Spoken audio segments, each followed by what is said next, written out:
Architettura e ingegneria intelligente, gestione e progettazione del ciclo di vita delle infrastrutture, senza tralasciare lo sviluppo digitale.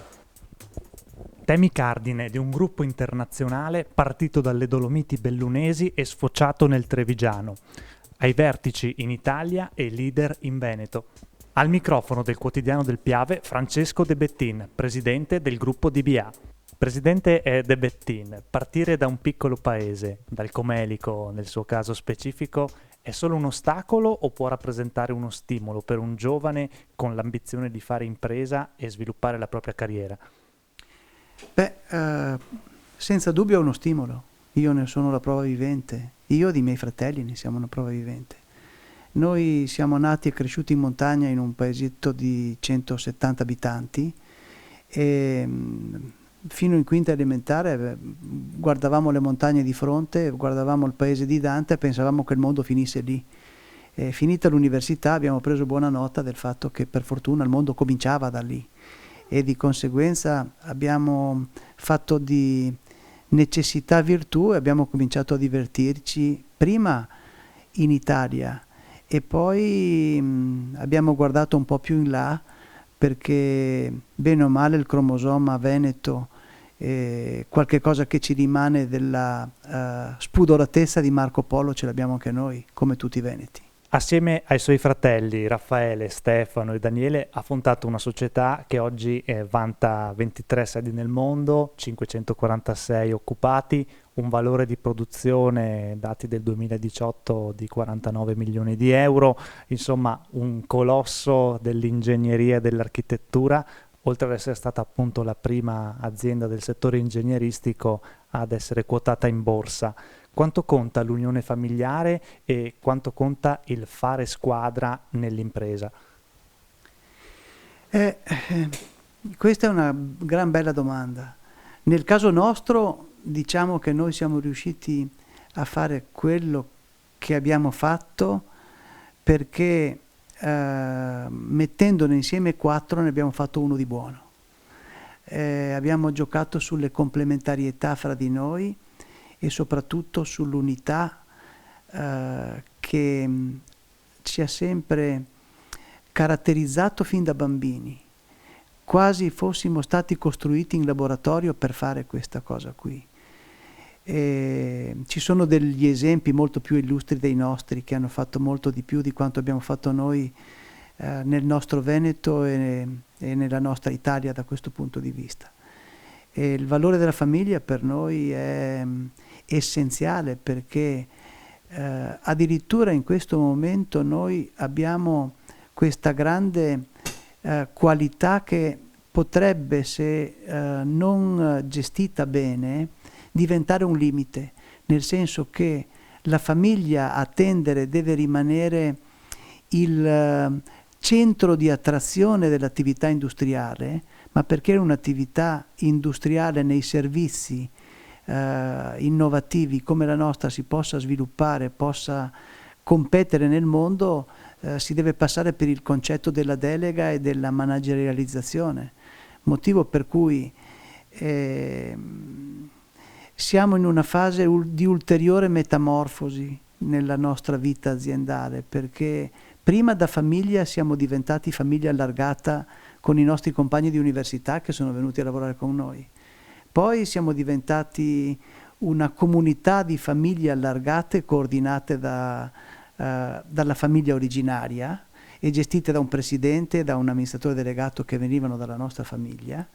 E poi dopo la quotazione siamo diventati una impresa vera e propria che guarda la famiglia come il seme della matriosca, ma non è più il seme della matriosca, cioè la bambolina più piccola. Quello che si vede fuori è la matriosca vera, quella grande. In una sua intervista rilasciata al Sole 24 Ore ha dichiarato che le maggiori soddisfazioni provengono dall'estero. È ancora così oggi? Il nostro paese è irrimediabilmente in ritardo? Lo sono anche il Veneto e il territorio trevigiano? Noi del nord-est siamo particolari perché quando io ero piccolo i veneti erano rappresentati nei film come le donne di servizio piuttosto che coloro da prendere in giro, un po' come i polacchi nel mondo. Però abbiamo costruito il nord-est, noi, i friulani, una parte dell'Emilia Romagna. Quindi noi qui abbiamo dei valori e dei sistemi, al di là dello scandalo del Mose o di quello che ci ha caratterizzato in termini negativi, nel 95% dei casi buoni e diversi dai valori che hanno da altre parti. In DBA la maggioranza dei collaboratori gode di un contratto a tempo indeterminato. Quanto è importante affiancare alla crescita di una società il fatto di fornire lavoro a giovani laureati o diplomati? Beh, la cosa più importante da dire è che nel lavoro nostro le linee di produzione sono le più industry 100.0 possibili, nel senso che tutti i nostri sistemi di automazione sono basati sulla persona umana. I nostri collaboratori sono a tempo indeterminato perché conviene alla nostra azienda averli a tempo determinato. Ci investiamo talmente tanto per formarli che perderli è ogni volta un disastro. Quindi quando ci sono i cali di lavoro e che le poche persone che abbiamo a tempo determinato o in stage non possono essere confermate, per noi è una perdita in termini di competitività.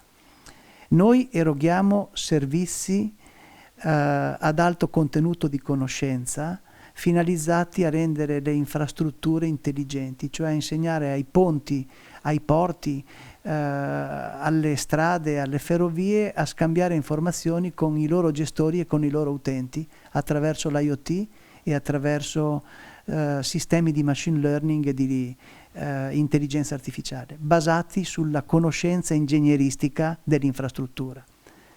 Questo è il motivo per cui, anche se non va molto di moda purtroppo in questo paese, il contratto a tempo indeterminato è per noi un investimento fondamentale. Cioè tutte le volte che abbiamo discusso di Jobs Act, di articolo 18 e quant'altro, mi sono sempre chiesto perché lo si facesse, nel senso che il mondo del futuro non è fatto di posti di lavoro definitivi, ma sicuramente è fatto di datori di lavoro che hanno la convenienza a trattenere le persone più preparate e di conseguenza noi cerchiamo di muoverci in maniera razionale e coerente con questo principio e lo facciamo anche all'estero, il che non significa che non ci sia possibilità per collaborazione con fornitori ed altro, però è un altro tipo di rapporto. Noi abbiamo grosso modo acquisti di forniture all'esterno specialistiche da parte di geologi, topografi, uno non può fare tutto nella vita, quindi compra il meglio che trova sul mercato per parecchi milioni di euro. Creiamo quindi un indotto e preferiamo rivolgerci a quei fornitori che come noi hanno del personale assunto e che non cambia ogni terzo giorno. Perché? Perché poi fra persone si crea quella relazione che tra esseri intelligenti genera squadra, genera ottimizzazione, genera efficienza ed efficacia.